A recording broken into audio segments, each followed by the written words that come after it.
Hi guys, in front of me is REALME P1 and let me show you how to add Google account to this device.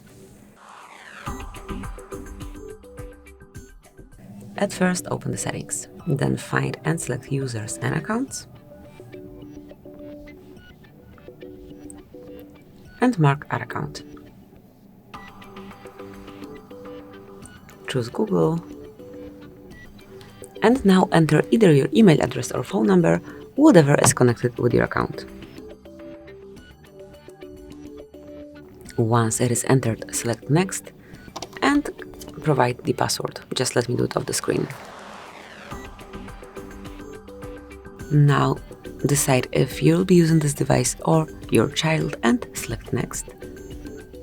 Mark I agree. Here, mark Google services that you wish to use.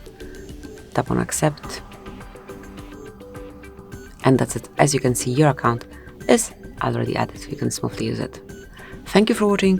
Please subscribe our channel and leave the thumbs up.